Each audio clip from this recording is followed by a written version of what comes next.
The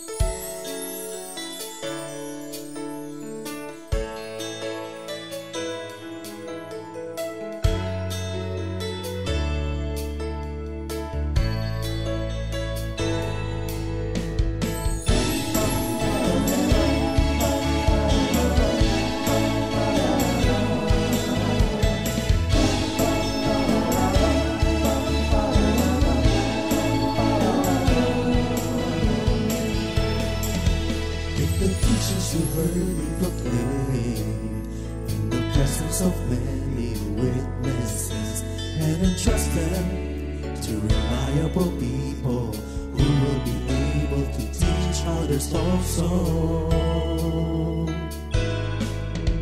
Take the teachings you heard me proclaim in the presence of many witnesses, and entrust them to reliable people to teach others also. Take the teachings you heard me proclaim in the presence of many witnesses, and entrust them to reliable people who will be able to teach others also. Take the teachings you heard me proclaim in the presence of many witnesses, and entrust them to reliable people who will be able to teach others also. 2 Timothy 2:2. Hallelujah, 2 Timothy 2:2. Praise the Lord. 2 Timothy 2:2. You and me, let us proclaim the gospel. 2 Timothy 2:2. Hallelujah. 2 Timothy 2:2. Praise the Lord. 2 Timothy 2:2. You and me, Let us proclaim the gospel of Jesus Christ.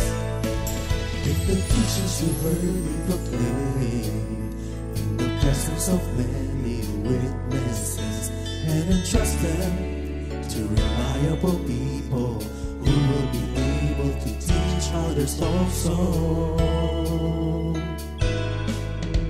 take the teachings you heard me proclaim in the presence of many witnesses, and entrust them to reliable people who will be able to teach others also. 2 Timothy 2:2. Hallelujah, 2 Timothy 2:2. Praise the Lord. 2 Timothy 2:2. You and me, let us proclaim the gospel. 2 Timothy 2:2.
the Lord for His goodness,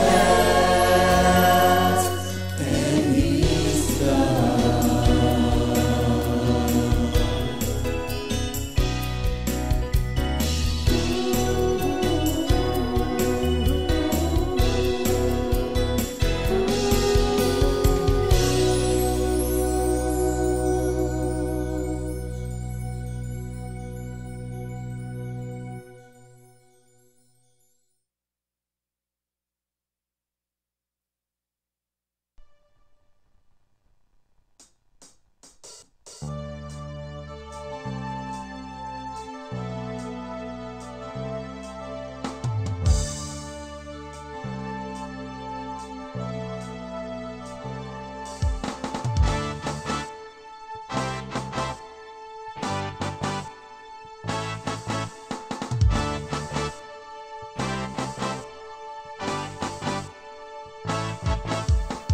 Trust in the Lord and do good.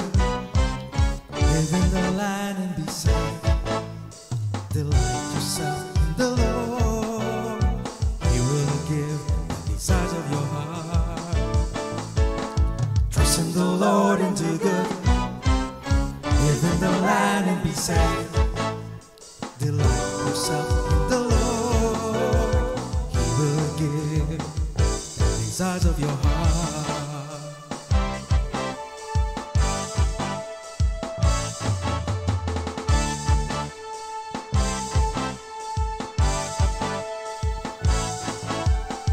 Trust in the Lord and do good. Live in the land and be safe. Delight yourself in the Lord. He will give the desires of your heart. Trust in the Lord and do good. Live in the land and be safe. Delight yourself in the Lord. He will give the desires of your heart. Hallelujah, the Savior of my soul. Hallelujah, I am blessed by the Lord. Hallelujah, Jehovah Shammah, God is there for me. Commit yourself to Him. Be still before the Lord. Wait patiently for Him, and you will be surely blessed.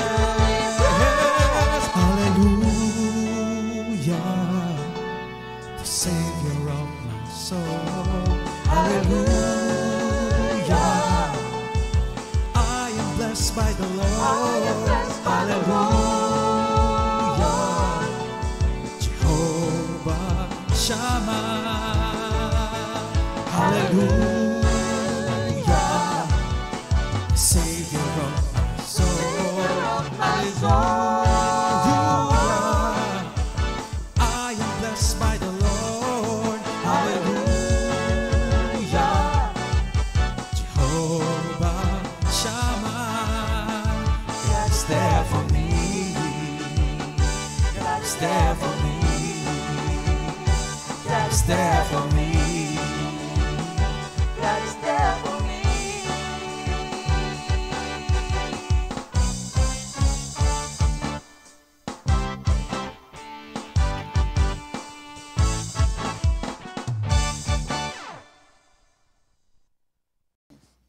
Glory to God, hallelujah, purihin ang banal na pangalan ng ating Panginoon. Salamat sa isang araw na muling ibinigay ng Diyos sa atin upang tayo po ay makapag-aral ng kanyang mga banal na salita. Glory, glory to God, hallelujah. Good morning, Lord. Good morning, everybody. Yes, good morning mga kapatid. Hallelujah, purihin ang banal na pangalan. Masayang-masaya ang bawat isa at tayo may inaasahan darating na kaligayahan nagmumula sa ating Panginoon. Purihin ang banal na pangalan. Anniversary na natin, Yes, kapatid. oo, Okay. kapatid. Para sa ating memory verse of the week, 1 Corinthians 5:6, you're glorifying, Your you're glorying glorying, is your not good. glorying is not good.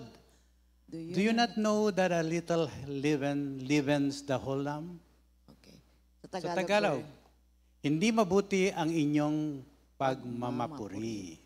Hindi ba ninyo nalalaman na ang konting pampaalsa ay nagpapaalsa sa buong masa? Glory to God. Salamat sa Diyos sa pagbasa ng kanyang banal na salita. Opening prayer tayo, kapatid.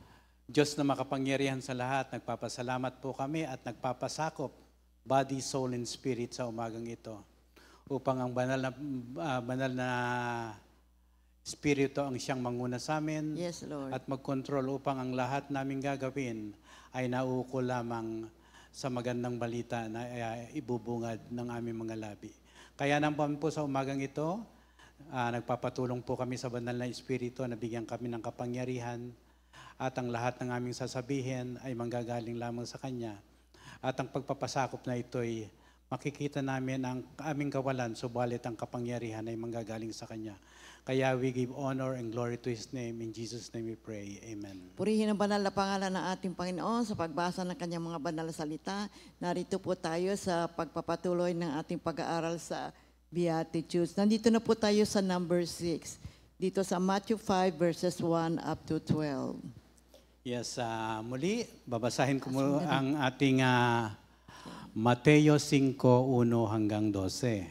Nang makita ni Jesus ang napakaraming tao, umakyat siya sa bundok. Pagkaupo niya, lumapit ang kanyang mga alagad at siya ay nagsimulang magturo sa kanila. Mapalad ang mapagpakumbaba ang loob, sapagkat para sa kanila ang kaharian ng langit. Blessed are the poor in spirit, for theirs is the kingdom of God.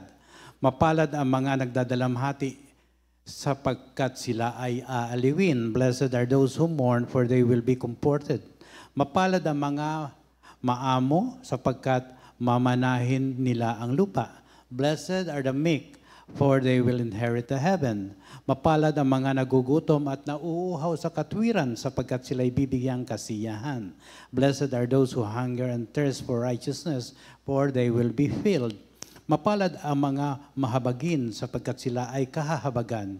Blessed are the merciful, for they will be shown mercy. Mapalad ang mga dalisay ang puso, sapagkat makikita nila ang Diyos. Blessed are pure in heart, for they will see God. Mapalad ang mga nagsisikap para sa kapayapaan, sapagkat sila ay ituturing na mga anak ng Diyos. Blessed are the peacemakers, for they will be called children of God.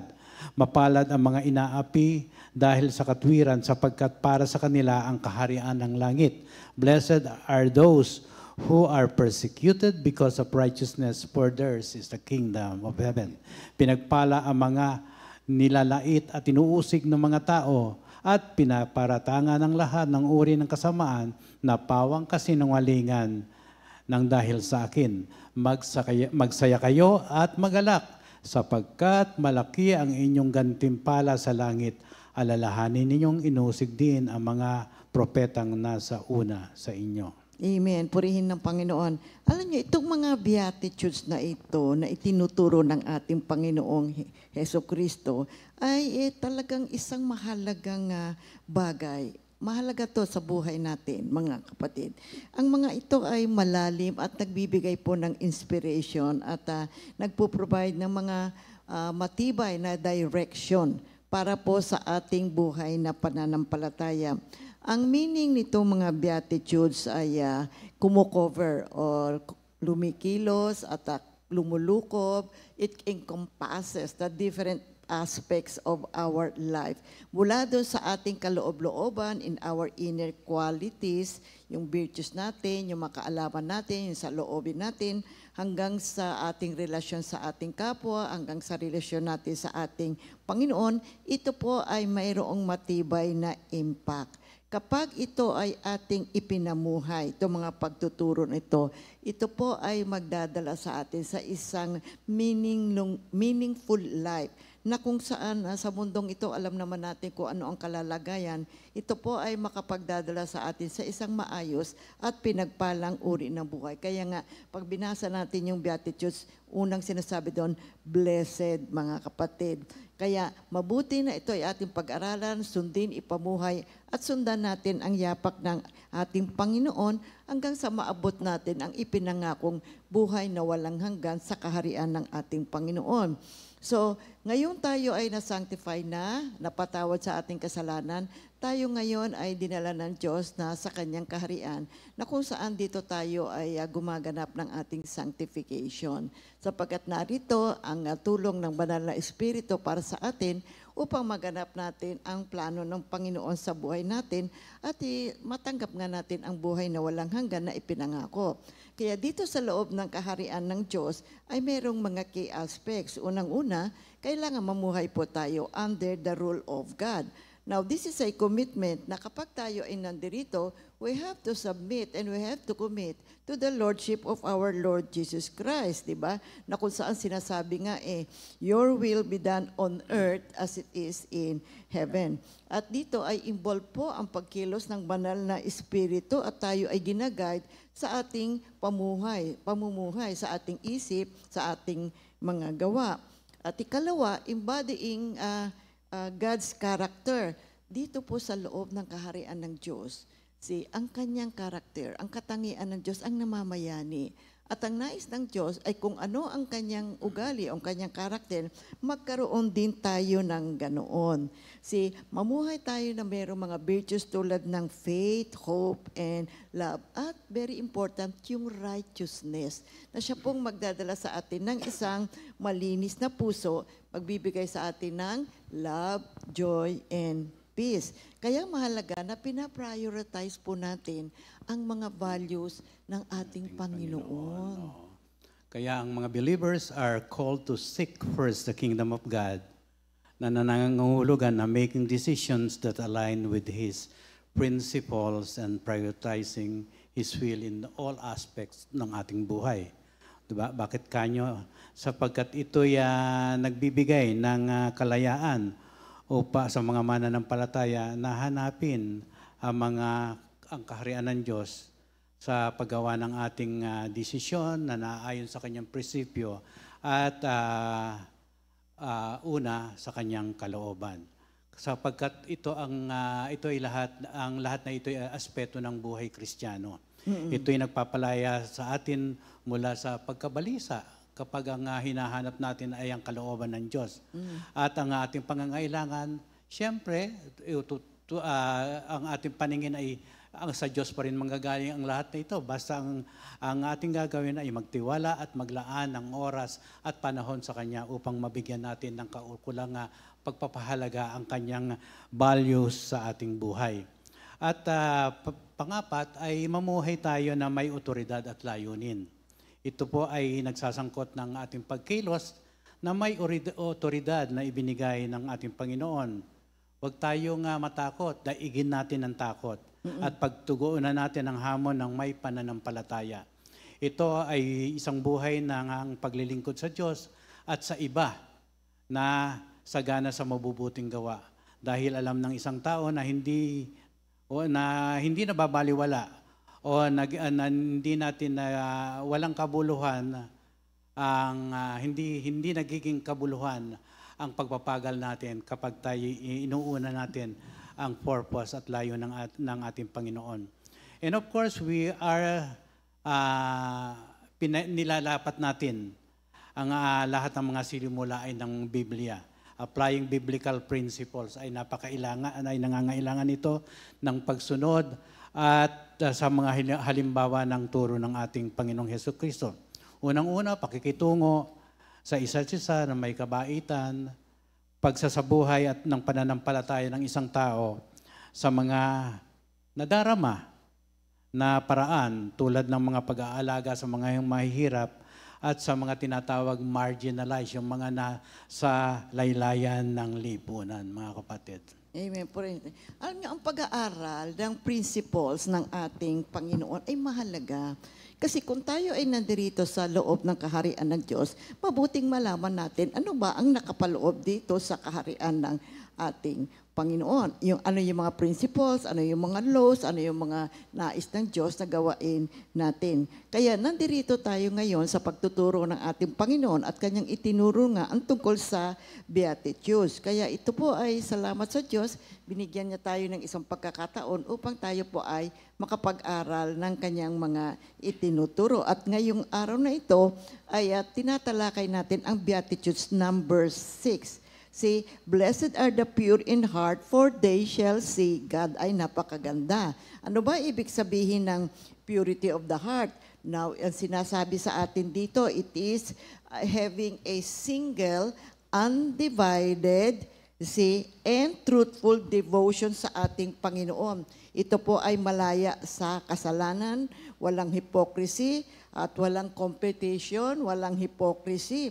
It is an internal state of integrity na kung saan yung ating kaisipan, yung ating intentions, yung ating actions are aligned, nakalinya sa nais natin na ma-please ang ating Panginoon. Sa ating kaisipan, sa isip, sa kilos, sa gawa, ang palaging nais natin ay mabigyan natin ng kaluguran ang puso ng ating Panginoon.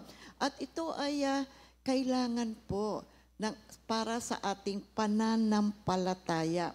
Sapagkat if we want to express our faith, it is also pleasing the Lord Jesus Christ. Kaya yung purity of the heart ay single-minded devotions. It means having God as your ultimate priority, not serving to masters. It's a commitment to live for God's glory. Kaya nga, di ba sabi, I created them to give me glory. So, gampanan natin ang layuning ito ng ating Panginoon.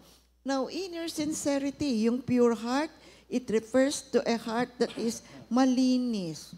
Walang malicious intent, right? Walang deceit, walang selfish desire. Yung Greek word for pure is katharos.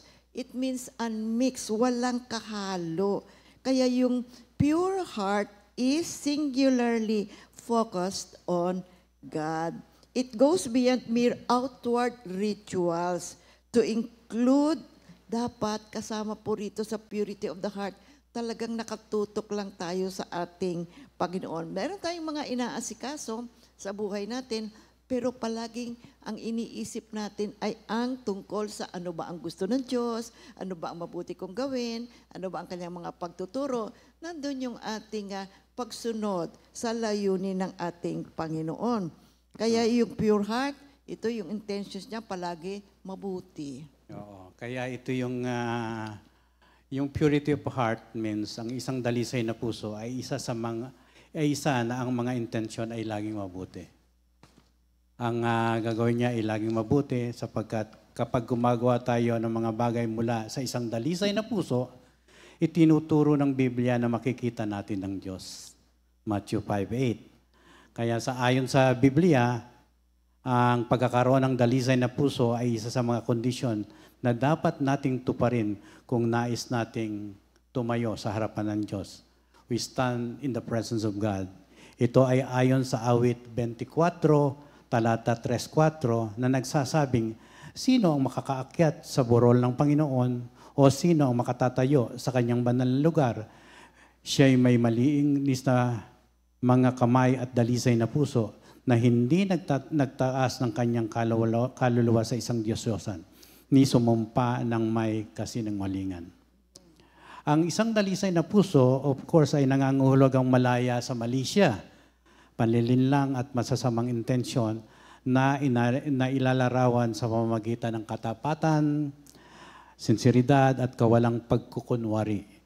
Ito ay sumisimbolo sa isang taong walang nakatagong motibo. Amen. Na malinaw sa kanilang mga isip at pagkilos. Ang panloob na kadalisayan na ito ay kadalasang inuugnay sa pagkatao. At mapapansin mo naman, pag may kabaitan ng tao, lumalabas talaga yung pagkilos niya ng may malinis na puso. At ang nais niya ay kalugdan siya ng iba. At ang kawalan ng pagkukunwari o mga negatibong bagay. Ang dalisay na puso ay inilalarawan sa pamamagitan ng integridad ng karakter. Sinasabi nga natin, walang paglilinlang, walang kontradiksyon sa pagitan ng mga iniisip o intention man at pagkilos. Ito ay tungkol sa pagiging katulad ni Kristo kahit na walang nakakakita. Amen. Oo. Kaya may mga key characters po yung pure heart. Unang-una, honest and sincere. Truthful, genuine sa isip at kilos. Ito rin ay walang malice or guilt tulad ng nating nabanggit. Ito ay malaya from evil intent, treachery or deceit. At isa pa, transparent mga kapatid. Walang itinatago. Pure heart Kung ano man yung kanilang iniisip at kinikilos, walang ulterior motives. And then a person with a kind heart, with a pure heart, kind yan at empathetic. See, helpful, forgiving, and not making fun of others. Kasi yung iba kumisan magsasalita, sasabi sa'yo, joke lang. Huwag ganon, kapatid. See, it is also about our internal state, yung kalooban natin. You see, kinakailangan po, titingnan din natin yung ating kalooban hindi ito external behavior. This is an internal behavior of our soul. And then, yung pure heart, free from hypocrisy, walang dual nature. Ito po ay makikita natin ang tunay na sarili. Kaya, tanong natin, bakit ba gusto ng Diyos na tayo ay magkaroon ng isang pusong malinis sa isang pusong dalisay? Well, gusto ng Diyos kasi siyempre, dalisay ang Diyos, banal ang Diyos. Sabi nga be holy because I am holy. So unang-una, ito po ay nagtataguyod ng isang authentic and undivided relationship sa ating Panginoon. Kasi nakafocus lang tayo sa ating Panginoon Kaya tayo po ay nagkakaroon ng isang maliwanag na perception ng kagustuhan, ng layunin, ng will ng ating Panginoon. Nalalaman natin ngayon ang kanyang mga naisin para sa ating buhay. Nagkakaroon tayo ng intimate spiritual life sa ating Panginoon.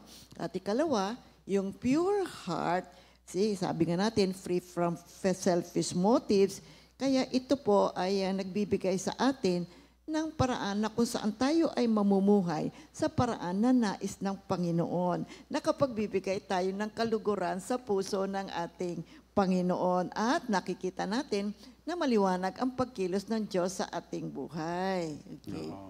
Ang ikatlo, mga kapatid, ang isang dalisay na puso ay hindi nahati ng ibang mga pag-ibig o mga Diyos-Diyosan, kundi lubos na nakatuon sa Diyos. Ito ay sumasalamin sa una sa 10 utos na nagbabawal ng pagkakaroon ng ibang mga Diyos sa harap ng Diyos, mga kapatid. Ang ikaapat, ipinapangako ng Biblia na ang mga dalisay, ang puso ay makakakita sa Diyos. Hindi lamang ito limitado sa pagkakita sa Diyos sa hinaharap, kundi kinabibilangan ng kasalukuyang kakayahang maunawaan ang kanyang presensya, kalooban at patnubay sa pang-araw-araw na buhay. Para sa tunay na espiritualidad, ang kadalisayan ay hindi lamang tungkol sa mga panlabas na pagkilos. Sinabi kanina, kundi tungkol sa mga panloob na motibo. Mas inuuna ng Diyos ang isang pusong tunay at taus-puso kaysa panlabas na anyo o mga gawaing ginagawa para sa pagpapasikat. No? Amen. Upang makatanggap ng espiritual na kalinawan at pag-unawa, ang isang dalisay na puso ay nagbibigay daan para sa isang malinaw na pangunawa sa kalooban ng Diyos at may isang malalim na pangunawa sa kanyang salita. Napaka-importante po niya. Ang isang pusong may dalawang isip, maruming puso ay nahihirapang makita ang Diyos at tumanggap mula sa Kanya. Totoo yan, mga kapatid, because only a pure heart can see God. Kasi banal ang Diyos Paano makikipag-ugnayan ang isang puso na mayroong kasalanan o may bahid ng kasalanan? Alam naman natin ng ating Panginoon ay tunay at ganap at siya ay banal. Ang hirap punta sa harapan ng Diyos kapag tayo po ay mayroong bahid ng kasalanan. Kaya ang nais ng Diyos, magkaroon tayo ng kadalisayan sa ating puso.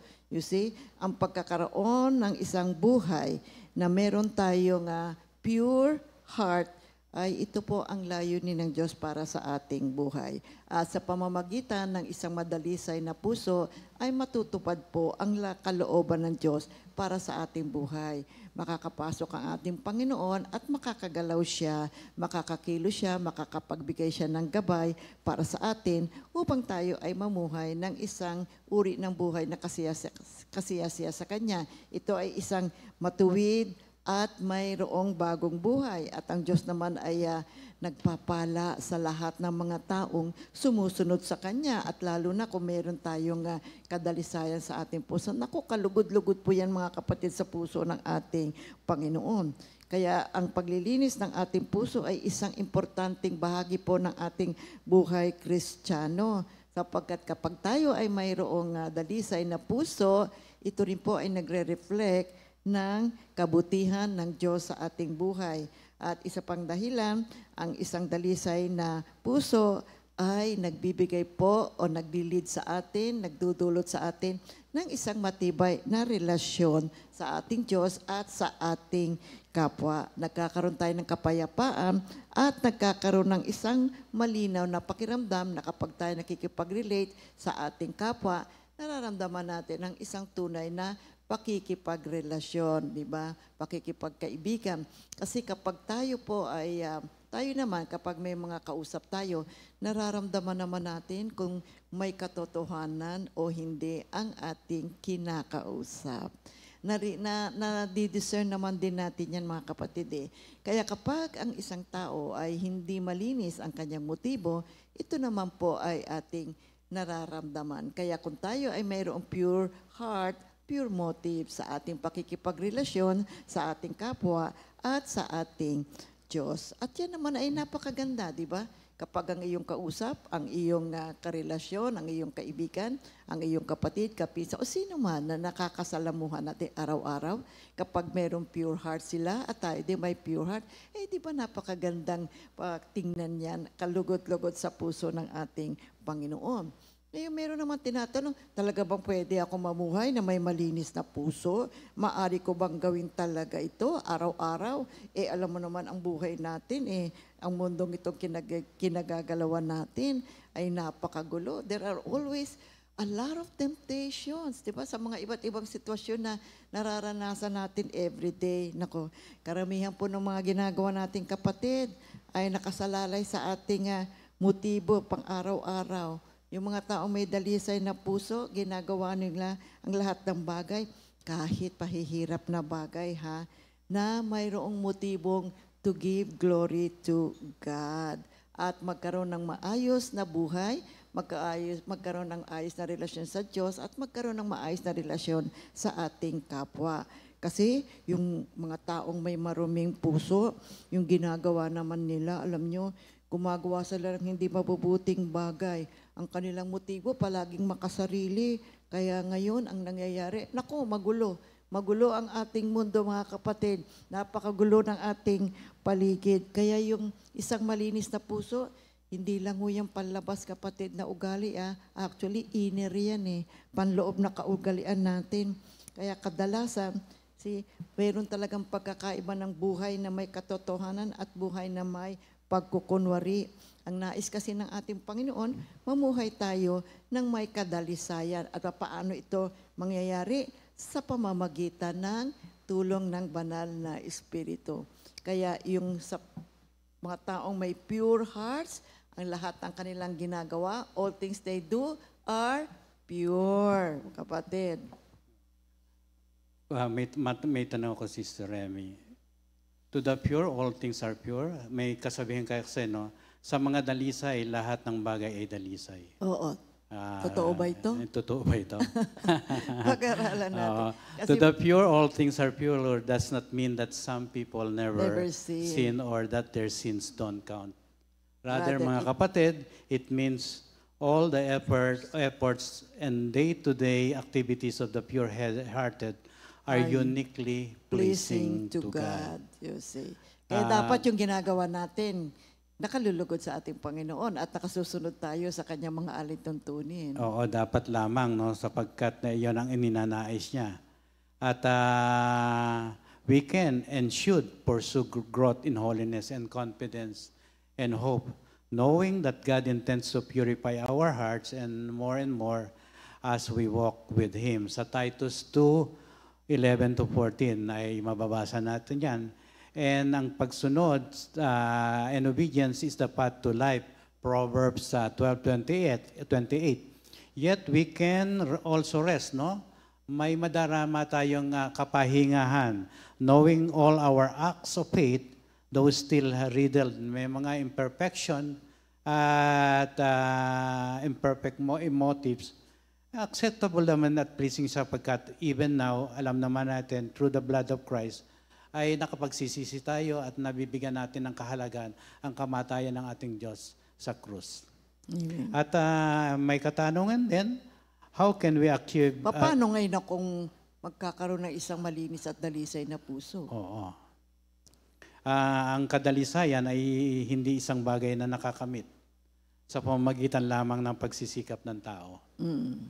Kundi sa pamamagitan ng espiritual na paglilinis na nangyayari sa pamamagitan ng pananampalataya natin kay Heso Kristo. Ito ay sa pamamagitan ng tulong ng Banal na Espiritu. Ang mananampalataya ay maring umasa sa kapangyarihan ng Banal na Espiritu upang linisin sila mula sa kasalanan at bigyan sila ng kapangyarihan na mamuhay ng matuwid. Sa pamamagitan ng paghahanap sa ating Panginoon, through the help of Holy Spirit, kabilang dito ang isang pagsisikap na itaguyod ang katwiran at isang pangloob na pagkagutom at pagkauhaw para sa isang katwiran na makadiyos o tinatawag ng imputed righteousness. Paano ngayon tayo? Yung Psalm 119 verse 9, how can a believer keep his heart pure? Right? By keeping it according to the word of God. Kaya mahalaga po at salamat sa Diyos. Tayo po ay nag-undergo ng ating sanctification, di ba? Tayo po ay pinipreserve natin yung kapatawaran na natanggap natin during the justification.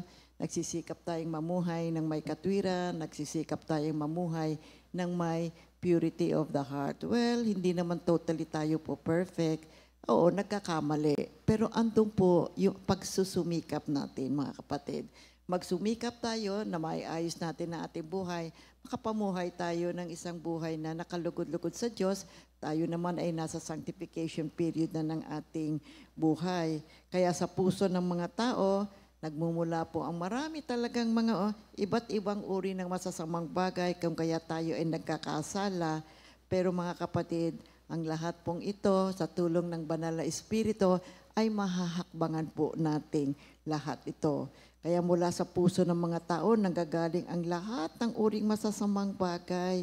You see, ngunit nandiyan po ang tulong ng Banal na Espiritu upang tayo po ay i-guide at tayo makapamuhay ng isang uri ng buhay na kasiyasiya na tayo rin naman. Baka kapatid ay magkakaroon ng isang ganap na buhay, maayos na buhay, tayo rin, mapipree up tayo sa mga iba't ibang mga alalahanin, mapipree up tayo sa mga iba't ibang mga problema na dala-dala ng pagkilos natin ng mga mali o masasamang bagay. Kaya yung Marcos 7:20-23, tingnan natin dito. Ang lumalabas sa tao, iyon ang nagpaparumi sa tao. Sapagkat mula sa loob, mula sa puso ng mga tao, lumalabas ang masasamang pag-iisip. Mga pakikiapit, mga pagnanakaw, mga pagpatay, mga pangangalunya, mga pag-iimbot at kasamaan, pati na rin ang panlilinlang, kahalayan, inggit, paninirang puri, kapalaluan at kahangalan. Ang lahat ng masasamang bagay na ito ay nagmumula sa loob ng tao at ito ang nagpaparumi sa tao. Amen. So tinalakay natin, how can we achieve a pure heart? Through the guidance, the power, the help of the Holy Spirit. Now, bakit mahalaga na tayo ay magkaroon ng isang dalisay na puso? Bakit napakahalaga nito, mga kapatid? No? Okay. ang isang dalisay na puso ay maaaring humantong sa mas matibay na relasyon. Unang-una sa Diyos at sa ating kapwa. Ito po ay isang pakiramdam at kapayapaan at katuparan at isang mas malinaw na kahulugan na layunin at direksyon. Tayo po bilang isang individual na may dalisay na puso ay madalas na itunuturing na, uy, napakabait mo naman, bakit ganyan ka ngayon? Tuloy-tuloy na ang iyong pagbabago. Di ba? Minsan nadalawin ka, uy, matapat ka na ngayon. Ang katapatan ay mapagkakatiwalaan ka na ngayon. Ito po'y nagpapaunlad ng isang mahusay na koneksyon. Sapagkat sa tulong ng Diyos mula sa Kanya, ang koneksyon natin horizontally ay lalawak at lalawak. Nakakaranas din po tayo ng kasiyahan, of course, pasasalamat at isang mabuting konsensya na nagbibigay ng pakiramdam na ang direksyon na tinatahak natin ay nakatutulong at nakalulugod sa ating Panginoon. Ano ba yung mga personal na emotional benefits na tinatawag natin? No? Unang-una, ito po'y nagpapataas ng kaligayahan, kagalakan. In your presence, Lord, there is fullness of joy. Yan, mga kapatid, no? Being free from greed and gratitude. At nag-aalaw po ito na kontento ka sa buhay mo sapagkat ang Diyos. At ito po'y nagbibigay ng mabuting konsensya sa ating kalooban. And a pure heart brings a sense of peace, of freeing you from guilt and worry about your choices. Sapagkat kung tama ang iyong pinili, walang dahilan na wala ka nang masasabi, Lord, salamat po sa direksyon na pinili ko. Dahil sa iyo, nagkaroon po ito ng isang mahalagang pagpapala sa aking buhay. And of course, it provides charity and purpose. Clarity and purpose, no? A pure heart provides a clearer sense of purpose and direction in life. And of course, we will also have a greater emotional resilience. Kaya kapag tayo nasasadlak sa isang decision at vulnerable ito, na-maintain pa rin natin yung isang dalisay na puso sapagkat ito'y nagbe-build up ng isang resilience sa ating buhay. When you learn to be healthy sa bawat boundary ng iyong buhay, ito po ay nakatuon ka lamang dahil ang iyong buhay nakatuon lamang sa katotohanan. Left, right, north, east, katotohanan lamang nais mo. So you are on the God side, no? You have inner strength, you have a life of truth and openness. Transparent ka nga, ika nga, mga kapatid. You know, there are times when we become weak. Pero kung tayo po ay mayroong pure heart, mapapanatili natin ang isang dalisay na puso. Ito po ay nagbibigay ng lakas, ng katatagan. Lumalakas ka kasi nandoon ka sa truth eh. Wala ka kasing kasinungalingan. Andoon yung purity of the heart. Talaga pong magiging malakas ang loob mo, kapatid. Lalo na kapag tayo po ay natututo ng emotional boundaries. Hindi naman kasi lahat ng bagay ay dapat nating bigyang pansin, mga kapatid, o kaya sang-ayunan natin. Now, if we are always on the truth side, then we are on God's side. Kaya ang ating emotional feelings, matatag ka, kapatid. You live a life of truth and openness, you become transparent. So yan yung mga personal and emotional benefits. Kaya po mahalaga na tayo ay magkaroon ng pure heart. Ano naman yung relational benefits, mga benepisyo sa pakikipag-ugnayan? Ito po ay nagbubuo ng mas matibay na relasyon. O syempre naman, pag alam mo namang totoo, ang iyong kausap, ang mangyayari, tumitibay ang inyong relasyon because there is truth in your relationship. There is transparency, di ba? And then, we also learn to respect one another. You know, when you speak in truth, when you relate in truth with other people, we respect them. See, they respect us and we respect them. At hindi lang yon, nakakasaya yon. At meron kang kaibigan, kausap, di ba? Meron kang ka-business deal na totoo at transparent. See, At ito po ay isang inspiration sa ibang tao. Pag nakakakita ka ng isang tao na matapat, wow, gusto ko, ganun din ako. O, di ba? So, ay, sana yung ibang tao, ganun din ang personality. Nagkakaroon ka tuloy ng inspiration. Pag nakakakita ka ng maraming mga tao, ibang tao na ganyan ang kanilang personality, nakasisiya sa puso at ikaw din. Naghahangad ka rin na, ay, ako din. Gusto ko rin, meron akong ganong klase ng ugali. So, yun yung relational benefits, ha. Doon naman tayo sa spiritual benefits. Ano nyo ang nangyayari kapag meron tayong pure heart? It leads us to a closer relationship with God. See, we please God, who is the highest power. It leads us to a deeper spiritual commitment and relationship sa ating Panginoon. And then also, it gives us guidance and protection. Of course naman, kapag tayo ay malapit sa ating Panginoon, nakatatanggap tayo ng spiritual guidance sa ating buhay. At not only that, meron tayong protection kasi nakaugnay tayo sa ating Panginoon. And then thirdly, we receive eternal rewards. Say, ang isang pure heart is what? Blessed by our Lord. Kaya yung buhay natin, kapatid, hindi lamang para dito sa lupa. Ang buhay natin, meron pa tayong buhay sa kabilang buhay.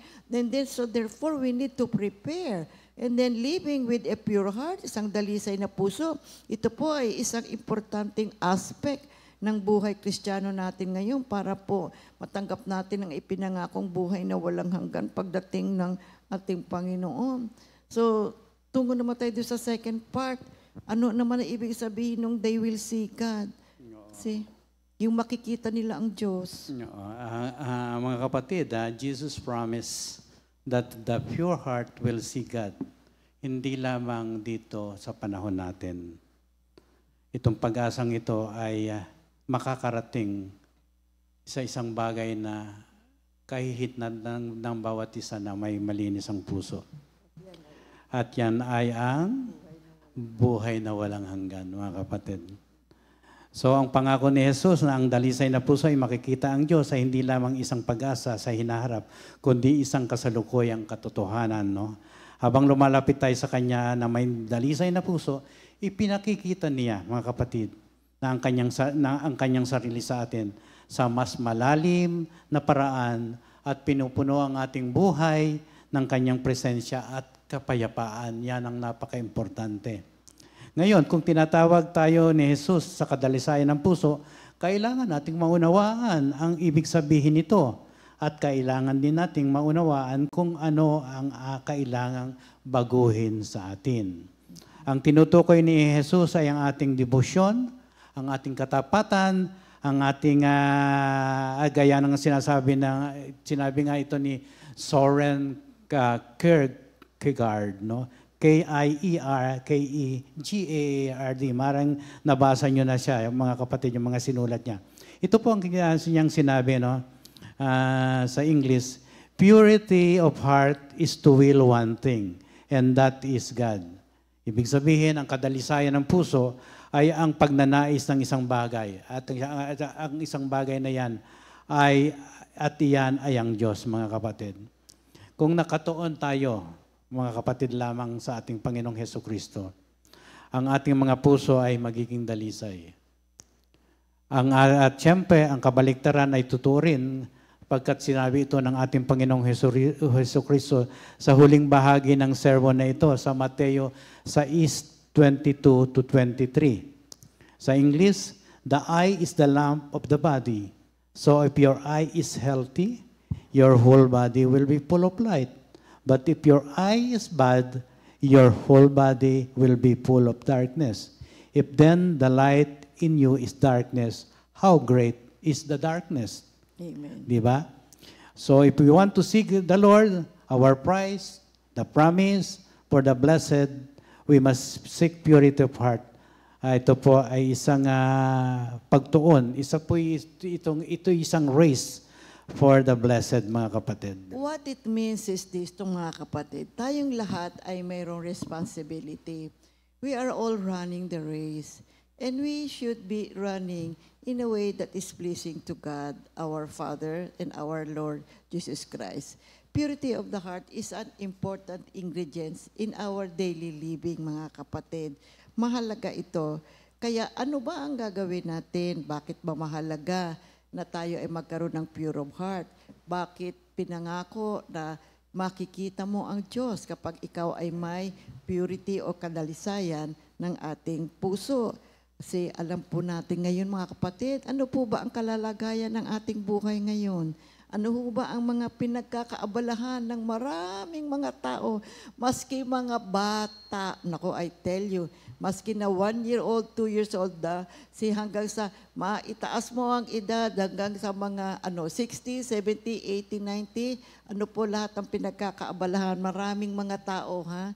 Alam niyo ko saan? Ano po? Nakatutok po tayong lahat sa cellphone. Siyaan po lahat yan. Kaya ngayon, kung tayong nandiyan dyan, hawak mo palagi yan. Marami tayong ginagawa araw-araw, mga kapatid. Marami ang mga kumukuha ng ating oras sa araw-araw. Pero kailangan po magkaroon tayo ng balanse, mga kapatid. Kasi kapag lagi kang nakatuon dyan, hindi mo naman namamalaya, naubos na ang oras mo sa maghapon. Dapat sana nasa prayer time ka na.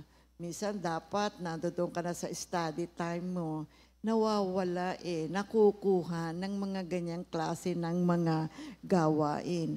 Ngayon po lagi kang nakatuon, lalo na doon sa mga negative na mababasa mo doon sa internet. Ano mangyayari sa iyong puso? Yung kadalisayan ng puso, mawawala na ngayon yan, di ba? Kasi nakakaligtaan mo na yung iyong relationship, yung iyong communication sa ating Panginoon. So ang magaganap ngayon, marurumihan na ngayon ang iyong puso. Kasi yung katotohanan, yung kagandahang loob ng Diyos, yung kabutihan ng Diyos, ay hindi na natin mapapasin. Minsan nakakaligtaan mo na, to the point malilimutan mo na. Kasi lagi ka nang nakatuon doon sa mga standard na matters, mga makamundong mga bagay. Kailangan po ang balanse, mga kapatid, ha? Iingatan natin palagi ang ating puso. Huwag lagi tayo nakatuon dyan sa mga bagay ng mga makabundo. Makatutulong po yan sa atin, mga kapatid. Pero kailangan po mag-ingat tayo.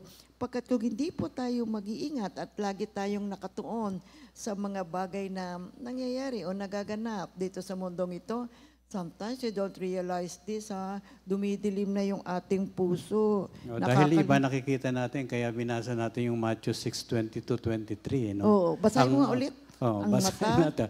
Ang mata ay siyang ilawan ng katawan. Kaya't kung malusog ang iyong mga mata, ang buong katawan mo ay mapupuno ng liwanag. Ngunit kung masama ang iyong mga mata, ibig sabihin yung mga nakikita mo, no? At ina-absorb mong maigi sa iyong buong katawan. Na-absorb mo kung ano yung nakikita mo, of course, no? Ang buong katawan mo ay mapupuno ng kadiliman. Kung ang liwanag na nasa iyo ay kadiliman, gaano kalaki ang kadiliman? Kaya po mag-ingat tayo, mga kapatid, ha? Huwag mawawala ang focus natin sa ating Panginoong Hesukristo. Matatabunan po talaga ang kaluwalhatian ng Diyos kapag tumuon na tayo sa mga ganyang bahagi ng ating buhay. Mag-ingat lang po tayo, mga kapatid, kasi pagka nakatingin ka palagi dyan, nandiyan ka palagi, you know what happens to your heart? It gets distorted. Naguguluhan na ngayon ang puso mo. Nahahati na ngayon ang laman ng iyong puso. So, ang mangyari, narurumihan tuloy, nai-stay na tuloy ng hindi magagandang bagay ang puso. Dumidilim. At you don't realize it, it gets darker and darker. So what happens to your heart? It becomes impure. So yan po yung problema natin ngayon sa social media, mga kapatid. If we don't use it right, so what happens? We end up desiring other things other than God. So marami tayong mga gusto na ngayon. Gusto ko yung magandang vacation na to, gusto ko itong mga gadgets na to, gusto ko itong bagong damit na to, gusto ko itong mga, marami tayong gusto, pati popular, ay gusto ko na rin maging popular. Gusto ko na rin, di ba, na makilala ko ng mga tao, kaya ang dami-daming mga lumalabas sa social media, hindi natin namamalayang ginagaya mo na. So marami na tayo ngayong gusto. What happens? Our hearts gets divided. So mag-iingat po tayo mga kapatid. Kaya yung Matthew 5 verse 8, inilalantad ni Lord Jesus sa isang katotohanan na kinakailangan po magkaroon tayo ng isang personal encounter sa ating Panginoon sapagkat our personal encounter is transformative. Mababago tayo. Kaya sinasabi sa atin ng salita ng Diyos, kapag ikaw ay mayroong mainam na relasyon sa Diyos, you become blessed. Na madedevelop sa iyo isang malinis na puso, ang isang dalisay na puso, and then what happens? We are blessed. We can see God. God is going to reveal Himself to us. Kaya si Lord Jesus, He is the greatest example ng purity of the heart. Wala siyang kasalanan. Kaya sinasabi niya sa atin, be holy because I am holy. You see, kapag nakikita natin na ating Panginoong Diyos, ay kasiya-siya po yan. It blesses us, it makes us strong, lumalalim po ang ating buhay spiritual. Kaya yung pangako ni Lord Jesus sa mga dalisay ang puso, it's not just a future hope, but a present reality. Dito pa lang, ngayon pa lang, mga kapatid, ay mararanasan na natin ang maliwanag na pagkilos ng ating Panginoon sa buhay natin. You see, ang example dito, kapatid, yung Isaiah 6:5-7, na kung saan si Isaiah ay nagkaroon ng encounter sa ating Panginoon. Sinabi niya rito sa Isaiah 6:5-7. Isaiah 6:5-7, sinabi ko, kawawa ako sapagkat ako ay isang makasalanan at mula sa isang lahing makasalanan. Mapapahamak ako sapagkat nakita ko ang hari, si Yahweh ang makapangyarihan sa lahat. Pagkatapos may isang seraping sumipit ng baga mula sa altar at lumipad patungo sa akin. Idinampi niya ang baga sa aking mga labi at sinabi, gayong naidampi na ito sa iyong mga labi, pinatawad ka na at nilinis na ang iyong mga kasalanan. So you see, sa presence ng Panginoon, kung tayo po ay magtitiwala sa ating Panginoon, ililid po niya tayo sa isang dalisay na puso. So kapag sinisik natin ang Diyos, hinahangad natin ang presensya ng ating Panginoon, ma-experience natin yung kanyang grace. Tayo po ay malilinis and it will draw us closer to God. Now, meron kaming nakita rito na 4 ways wherein makikita natin ang Diyos. Ito yung 4. Marami po ito mga kapatid, pero ito lang munang 4 ang inilagay namin dito. 4 na paraan para makita natin ang Diyos. Ikaw kapatid, how do you experience God? Of course, kumikilos ang Diyos sa atin. Pero nare-recognize ba natin? Dapat po nare-recognize natin ang mahimala, madakila at banal na pagkilos ng Diyos sa buhay natin. So unang-una, how do we see God? Sa creation. Di ba kapatid, nakikita natin si Lord sa creation. Kapatid, lahat na nakikita natin, galing yan kay Lord.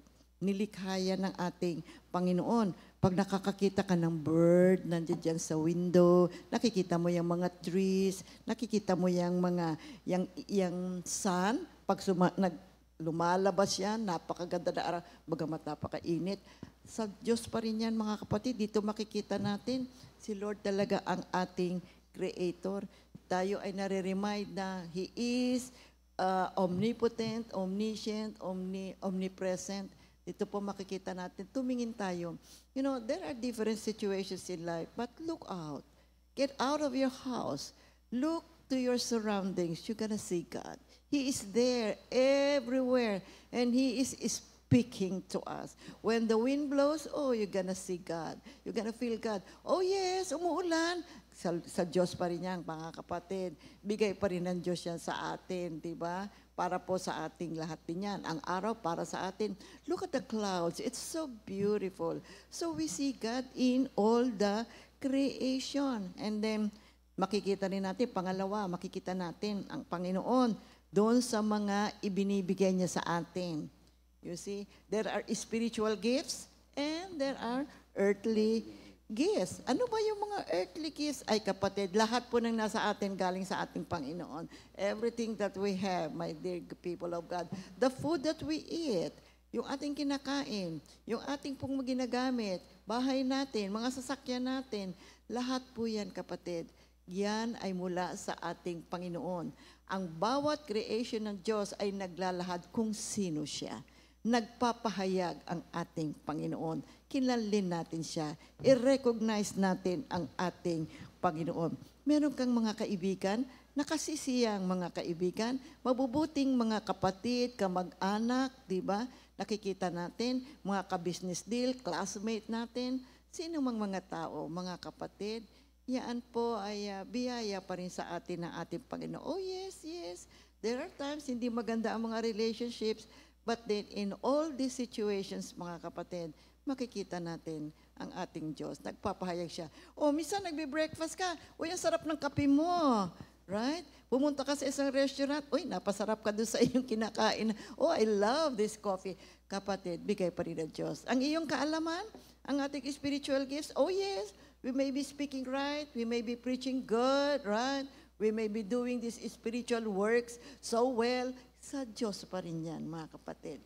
Bigay pa rin ng ating Panginoon yan. Every good and every perfect gift, galing pa rin sa ating Panginoon. You see, there are so many ways wherein nakikita natin ang ating Panginoon. Kapatid, ikaw, paano nagpapahayag si Lord sa iyo? Paano mo nakikita si Lord sa iyo? Ito pa, mga kapatid, isa pa, ikatlo. Tingnan natin. Nakikita nyo ba ang Diyos sa inyong mga gawain? Sa trabaho nyo. Trabaho nyo.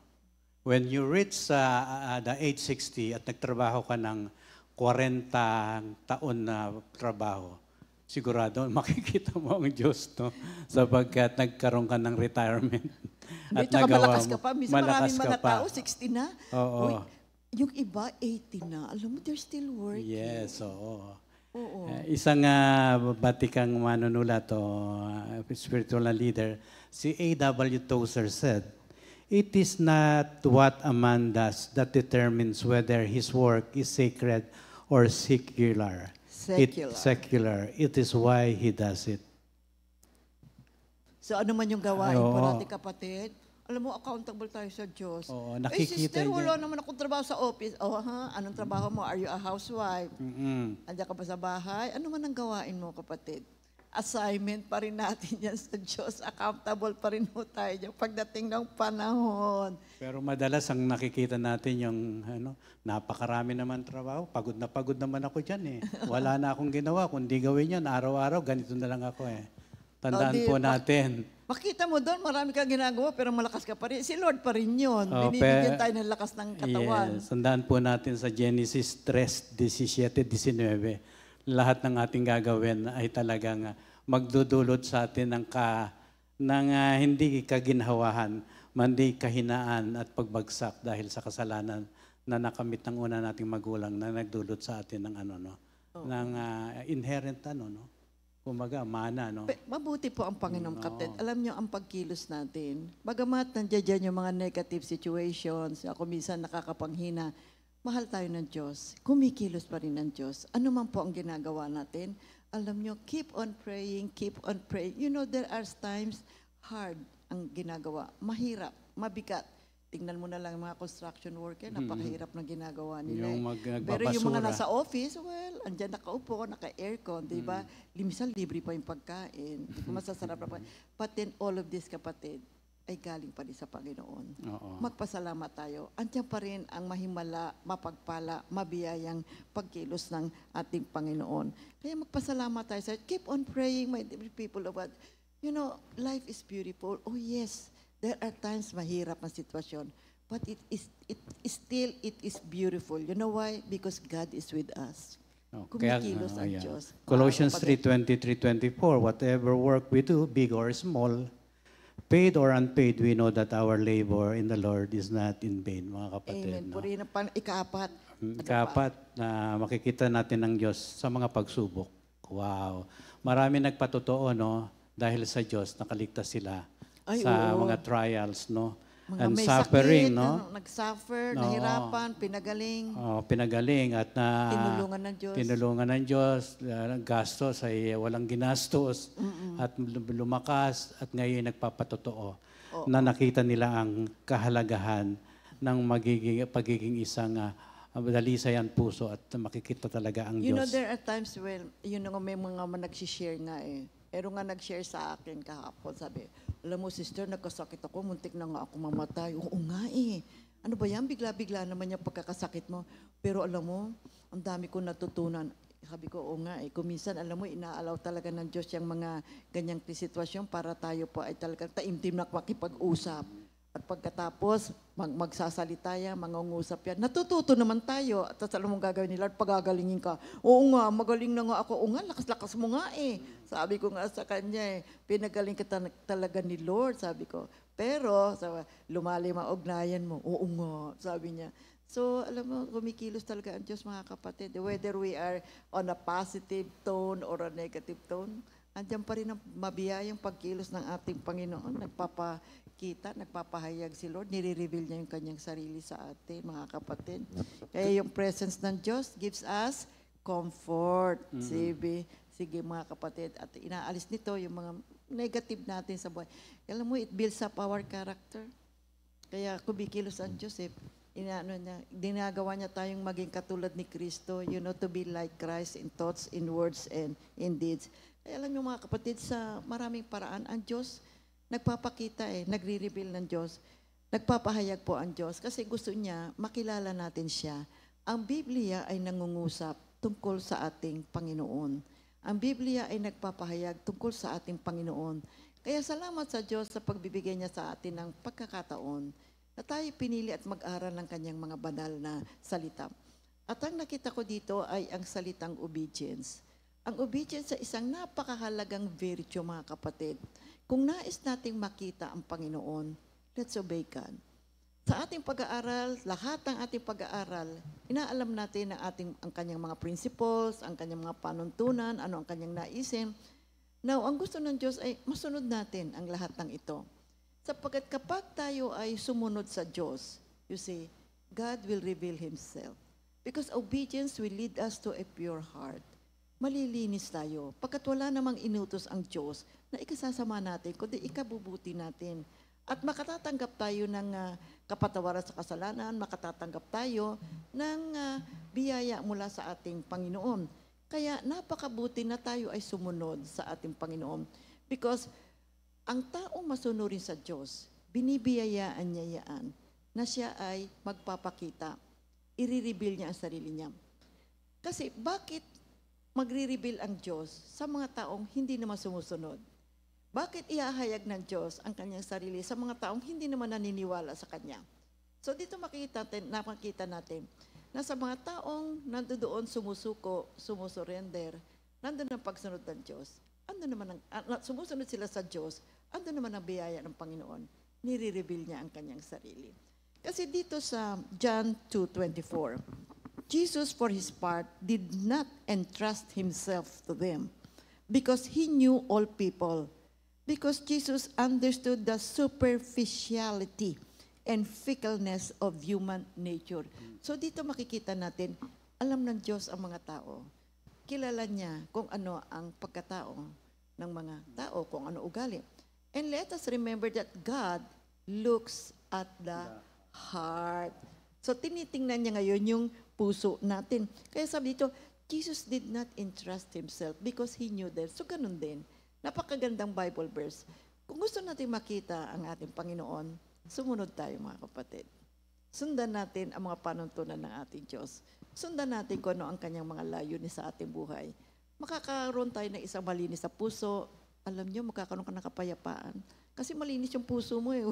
Wala kang inaabalang yung mga tao. Wala kang sinasaktan na tao. At hindi mo sinasaktan ang puso ng ating Panginoon. What will happen? Kakaroon ka ng kapayapaan. Sarap ng tulog mo, kapatid. Diba? Mamumuhay ka na may kasiyahan, mayroon satisfaction sa buhay. Glory, glory, glory, glory to God. Napakagandang pag-aaral para ngayong umaga. Ngunit ipagpapatuloy po natin yan, mga kapatid, sa mga darating pa nating mga linggo at sa araw na ito, Panginoon. Marami pong salamat sa aming pag-aaral. At ngayon naman po, ay ating batiin ang mga may birthday. Look, si Brother Enol, birthday ngayon. Happy November birthday, 28, Brother Enol Nocom. Happy birthday, Sister Egina Albaran. And Sister And Sister Noemi Ancheta. Sa inyong lahat, happy birthday mga kapatid.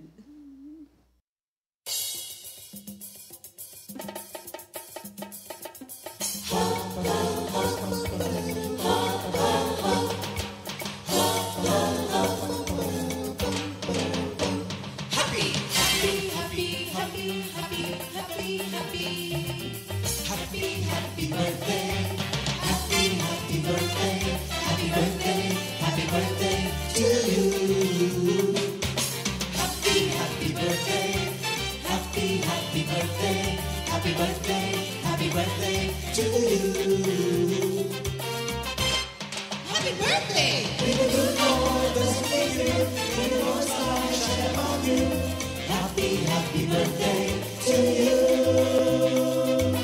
Happy birthday to you.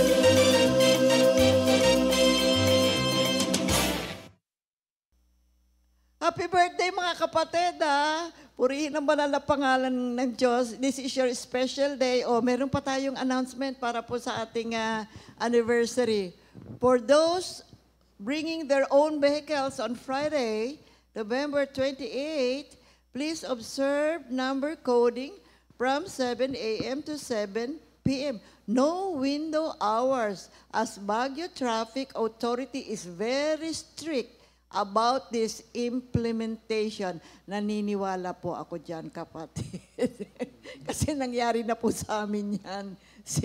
Talagang kami ay binati ng pulis kasi daw coding yung dala namin sa sakyan. Oo, way back years ago. Talaga pong mahigpit sila doon, mga kapatid. Take note of that notice. Also, the Borham Lake is closed for renovation. Okay. On Saturday, November 29, early check-in at 8 o'clock a.m. if available yung inyong mga rooms kung wala namang nakatira doon. So, kung walang nag-o-occupy at umalis na, pwede ka na ng 8 o'clock. Pero kapag ka nandoon pa, wait lang po tayo, maghintay lang po tayo. Ano ba? Merong towel and toiletries. Hindi ko mabasa. Are provided by the hotel. Okay, purihin ang Panginoon. Now, things to bring. So day 1, November 29, Saturday po yan, hoodie and activity clothes, cocktail dress and suit. Day 2, November 30, Sunday attire, something Christmassy, vibrant and celebrative colors. Magdala rin po tayo ng exchange gift according to your generosity. Okay, purihin. Sa mga nagpabook ng bus kay Sister Tata, Friday, schedule November 28. Ay, umalis na sila. Opo, 4 a.m. Umalis na sila. Oo, ang GMJ natin 8:30. Umalis na sila kanina. So, maaga naman sila nagdatingan kanina, mga kapatid. So, they're on the way now. Okay, travel mercy sa inyo, mga kapatid. Travel mercy sa inyo. Sa ating pong lahat, sa lahat po magta-travel ngayong Friday at yung madaling araw ng Saturday, ang dami pong aalis ng madaling araw ng Saturday para makarating ng maaga para bubukas na Saturday para sa ating pong program, sa ating early fellowship. So now we have a repeat new song of the week. The title is God is the Great I Am, composed by Sister Meredith Cruz. Marami pong salamat at maraming salamat, Panginoon, sa malayang oras na ibinigay mo upang kami po ay makapag-aral ng inyong mga banal na salita. Truly, O Lord, paano kami magkakaroon ng pure heart? Ayon sa tulong at gabay ng Banal na Espiritu. Kaya sumaamin ka, Banal na Espiritu, i-guide mo kami, tulungan mo kami, iwas mo kami sa lahat ng mga kilos at galaw ng kaaway. Tulungan mo kami na makamumuhay ng isang buhay na nagbibigay kaluguran sa ating Panginoon. Linisin mo po kami, Panginoon, sa pamamagitan ng inyong mga banal na salita. At salamat, Lord, patuloy mo kami bigyan ng mga panahon upang kami makapagpatuloy na nag-aaral ng inyong banal na salita. To you, O Lord, glory, glory to you, O Lord. Salamat po, Lord, at samahan mo kami sa aming gagawing anniversary sa Baguio. Ang nais po namin, mapigyan ka ng kaluwalhatian, matanghal ang iyong banal na pangalan. Travel mercy sa lahat po ng magta-travel, papunta at pauwi sa aming Baguio anniversary. Marami po salamat. All honor and glory belongs to you, O Lord. God bless everyone. Amen. Amen, amen.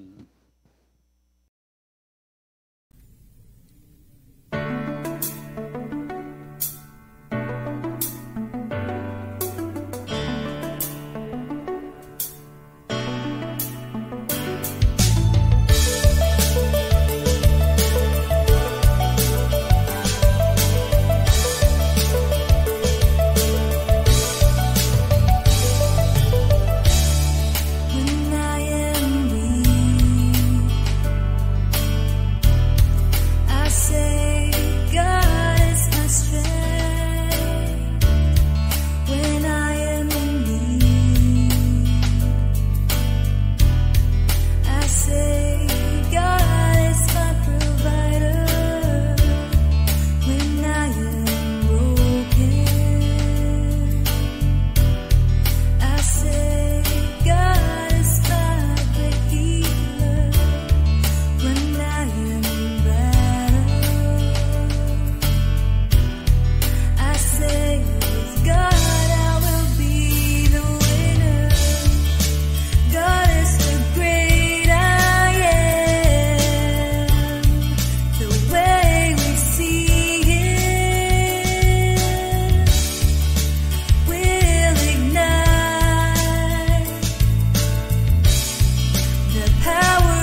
to